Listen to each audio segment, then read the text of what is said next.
The scream echoed through the rain before anyone saw the car. Its tires screeched, lightning cracked across the sky, and a man's voice cried out, "Jesus!"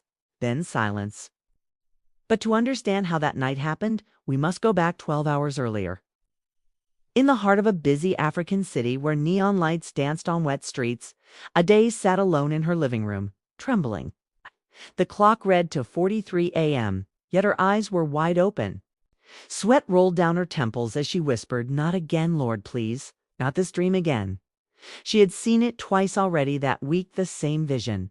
Her husband's car spinning out of control, his voice calling her name, and then darkness. From the couch, her husband Chaik stirred, half asleep. "A daze," he muttered, voice groggy. "Why are you praying again at this hour? Can't you rest?" Daze turned toward him, her face pale but determined. "Chaik, I saw you in danger. Can't ignore it. Something bad is coming." He rubbed his face and sighed. "Adaze, you and your dreams," he said, laughing quietly. "You think every nightmare is a prophecy." Her voice trembled, but her words were firm. "Not every dream. Only the ones that come with peace after prayer. And this one doesn't." Chaik shook his head, amused. "You and your faith. Sleep a daze. Tomorrow I have a meeting and I can't be late." She lowered her gaze, whispering softly, "You mock what protects you." Morning came with golden sunlight spilling through their apartment windows. The city roared awake, vendors shouting, buses honking, music blaring from shop radios. Chaik stepped out of the bedroom dressed in a crisp navy blue suit, adjusting his tie in the mirror. He looked every inch the confident man the world respected, successful, charming, and full of pride. "Wow," Adaze said, standing by the kitchen counter. "You look good." He smiled, grabbing his car keys. "And you, my praying wife, always watching me like I'm about to die." She flinched at his words. "Don't say that," she whispered. "Words carry power. Then pray that I'll make this deal," he replied, teasing. "Not that I'll survive it." Adaze watched as he walked toward the door. "Please let me drop you off today," she said. "It's just for peace of mind." He chuckled. "Adaze, it's 15 minutes away. I'll be fine." She hesitated, then sighed. "At least, let me pray with you before you go." Chaik rolled his eyes but stopped. "It's fine. Make it quick." Adaze took his hands, her voice trembling but strong. "Lord, go before him today. Turn every trap into testimony. Let your angels surround him." When she opened her eyes, Chaik was staring at her strangely. "You really believe all this, don't you?" he asked. She smiled faintly. "I don't believe it. I've seen it." Hours later, the sun dipped behind dark clouds. The air grew heavy and early rainstorm rolled through the city. In his office, Chaik was unstoppable. The presentation ended with applause. Investors clapped, and his boss shook his hand proudly. But when his secretary Njosi walked in and said, "Sir, your wife called again?" "She said you should pray before heading home." He laughed aloud. "Does she think prayer stops traffic?" He joked. Everyone laughed with him, everyone but Njosi, who glanced at the darkening sky and frowned. At home, Adaze felt uneasy. She couldn't focus. The rain had started tapping against the window like anxious fingers. Her little daughter, Kiamaka, played on the rug, humming softly. Suddenly, Adi's heart dropped. The same chill from her dream crept down her spine. "Kiamaka," she whispered, "stop playing. Come." The child looked up, confused. "Mommy?" Adi's voice shook. "We need to pray." "Right now? Why?" the little girl asked. "'Cause your father is in danger." They knelt together and Adaze clasped her hands so tightly her knuckles turned white. "Father, wherever Chaik is, keep him. Protect him. Let no evil come near him." Meanwhile, on the road, Chaik hummed along to music, smiling at the memory of his success. He barely noticed the way the rain blurred his windshield. The headlights of trucks and buses flickered through the storm. Then a strange noise, a hiss, the soft pop. Chaik frowned. "What's that sound?" he muttered. Before he could react, the steering wheel jerked violently in his hands. The car swerved left, then right. The tires screeched. "What the?" he shouted, gripping tightly. He slammed the brakes, nothing. The pedal went down, but the car didn't slow. Panic filled his chest. The headlights of a massive truck appeared directly ahead. "God, Jesus, help me!" His voice cracked as the car spun out of control. The world blurred. Rain streaked across the windshield, the dashboard shaking violently. His heartbeat roared in his ears. Then, in a flash of white light, everything stopped. Chaik opened his eyes, his chest heaved. The truck stood inches away, motionless. His car engine was dead, but he was alive. Not a scratch. The truck driver rushed over, shouting, "Sir, are you okay? I thought you were gone." Chaik stepped out, trembling. The tires were completely blown out. The metal bent, but somehow the car stood perfectly still, balanced. He looked at the rain-soaked road, his heart racing. This doesn't make sense. The truck driver crossed himself, sir. It's like something stopped your car mid-air. You were flying toward me. Then everything froze. Chaik stared into the distance, his breath shaky. "No," he whispered. "Someone prayed for me." At that same moment, Adaze collapsed to her knees at home. Her tears flowed freely as she whispered, "Thank you." "Jesus, I felt it. I felt you stop that car." Kiyamaka ran to her, hugging her waist. "Mommy, is Daddy safe?"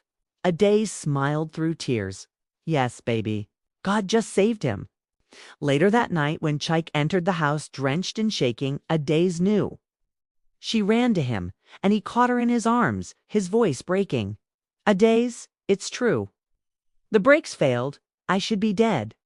She cupped his face gently. "But you're not. God had mercy." He sank to his knees, overwhelmed. "I laughed at you. I mocked your prayers." Adaze smiled, tears shining in her eyes. "You don't need to explain. Just thank him." They knelt together, the storm still raging outside, but inside their home, peace settled like light after darkness. Far away, in the dim corner of another apartment, a man watched the news report on his phone. Showed a photo of the mangled car, yet everyone inside survived. Smirked, his face half hidden in shadow. "So," he murmured, "your prayers saved him this time, Adaze. But faith can't protect him forever." He turned off the phone, his reflection vanishing in the dark window as thunder rolled again in the distance. Rain still whispered outside the windows as Chaik sat in silence, his hands trembling around a cup of tea. The room was dimly lit, the sound of thunder rolling far away. Adaze sat across from him, her fingers moving slowly along the edge of her Bible, her eyes distant yet calm. I couldn't stop glancing at her. This woman he had once mocked now looked like a shield made of grace. "I can't stop thinking about it," he said finally, his voice hollow. "When the car stopped, it was like invisible hands were holding it still. I heard the truck driver screaming. I saw death. And then nothing." Adaze looked at him quietly, her voice soft but certain. That nothing, she said, was God intervening. Chaik swallowed hard, nodding, but his mind wasn't at peace. Every time he closed his eyes, he saw the white flash again. Later that night, after Adaze had fallen asleep, Chaik's phone buzzed. A message appeared from an unknown number. "You escaped once. Don't think you will again." His heart froze. He stared at the screen, confused. Before he could reply, the message disappeared. He jumped to his feet, checking the doors and windows. Everything was locked. Still, the fear lingered like a shadow in the corners. The next morning, Adaze woke to find him pacing the living room. "What's wrong?" she asked. Tying her robe, he hesitated, then lied. "Nothing. Just can't shake off last night." But the truth burned inside him. That text wasn't an accident.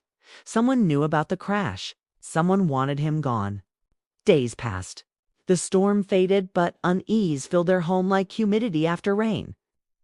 Adaze noticed the way Chaik flinched at sudden noises, the way he checked the door twice before locking it. "You haven't been yourself," she said one evening. "You're hiding something." Chaik avoided her eyes. "I'm fine." She stepped closer, her gaze unwavering. You know what I learned from prayer, Chike? Truth has a sound. Cain, you don't have it. That night when Adaz went to bed, Chike opened his laptop. He replayed the dashcam footage from his car, the same crash that almost took his life. But this time, he noticed something chilling. Just seconds before the tire burst, a dark figure appeared briefly in the rain on the roadside. A flash of light revealed a face of man watching. Cheeky's chest tightened. He zoomed in. The face was blurred but familiar. The next day, Chike drove to the police station. The officer listened but shrugged. "Sir, without a clear image, we can't open an investigation." "Maybe it's just coincidence." Chike slammed his fist on the desk. "Coincidence doesn't send me threats." The officer sighed. "Then maybe start with your business rivals. You've made plenty of enemies." Back home, Ade sat at the dining table, praying silently. Her phone buzzed. It was her sister, Amaka. "Ades, are you okay? I heard about the accident." Ades smiled faintly.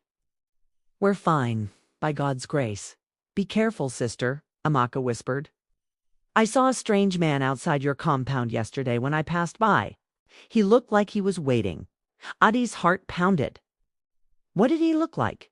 Tall, dark skin, a scar above his eyebrow. "He drove away in a black SUV when he saw me notice him." Ades froze. That description matched someone from their past. 2 years ago, before Chike's company found success, they had a falling out with a man named Obina, his former partner. The deal went bad, and Obina accused Chike of betrayal. Chike brushed it off then, but Ades remembered the rage in Obina's eyes when he left their office, saying, "You'll regret crossing me." That evening, Ades confronted Chike. "Do you remember Obina?" He looked up sharply. "Why? He's back." Chike frowned. "Do you think he's behind all this?" "I don't think," she said. "Feel it." At that moment, headlights flashed across their window. Both of them turned. A black SUV idled across the street. The engine hummed low. Adi's breath caught. "Chike." He rushed to the window, but as soon as he moved the curtain, the car sped away into the dark. Hours later, as the house slept, Ade sat awake, whispering prayers into the silence. "Lord, whatever this is, don't let fear rule us. Expose whoever is behind this." As she prayed, her phone vibrated again. Another message, but this time it was addressed to her. "You saved him once. You won't do it again." Her hands trembled. For the first time, fear slid into her faith. She wanted to wake Chike, but something told her not to. The next morning, Chike was gone. His car wasn't in the driveway. His phone went straight to voicemail. Adi's pulse raced. She checked his office, nothing. Hours passed. Finally, her phone rang. It was Cheek's number. She answered instantly. "Cheek." But a cold voice replied, "You should have taught him to pray for himself." The line went dead. Adi's knees gave out. She collapsed on the floor, her hands shaking. "God, not again," she cried. Kiamaka ran in frightened. "Mommy, what happened?" Ades pulled her close, whispering, "Your father's in trouble." She looked around the house, her eyes landing on the family photo. Their smiles frozen in time. "Not this time," she said. "I'm not waiting for the news to tell me my story." She grabbed her car keys and stormed out into the street. The rain had started again, faint but steady. Her phone buzzed a location link, the same number that had sent the threat before. She opened it. It was an old warehouse by the harbor. The drive felt endless. Her heart pounded as she reached the gates. Inside, the warehouse lights flickered. The air smelled of rust and oil. She heard voices, low, sharp, menacing. She hid behind a pillar, peeking through. Chike was tied to a chair, blood on his lip. Pina stood before him, pacing slowly. "You took everything from me," he hissed. "Now, I'll take everything from you." Adi's eyes filled with tears, but her fear turned into fire. She stepped out from the shadows. "Then take me instead." Abina froze, his head snapping up. "Ades," he said softly, almost smiling. "Ah, the praying wife." "Yes," she said, her voice steady. "And I'm still praying." She raised her hands not in fear, but in faith. The same God who saved him before is still here. Obanah laughed, pulling out a gun. Let's see if he saves you too. But as thunder rolled outside, the warehouse lights flickered violently, then went out. A sudden crash echoed.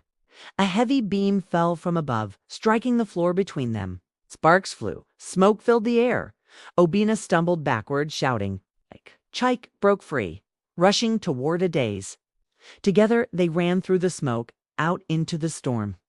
When they reached the car, Adaze gasped for air, her heart pounding. He's still in there, Chike said. Let him face his own fire, she whispered. Behind them, lightning struck the warehouse roof, flames rising into the sky. Hours later, as dawn broke, they stood by the sea. The wind carried the smell of rain and smoke. Chike turned to her, voice heavy. I don't deserve you. She smiled faintly.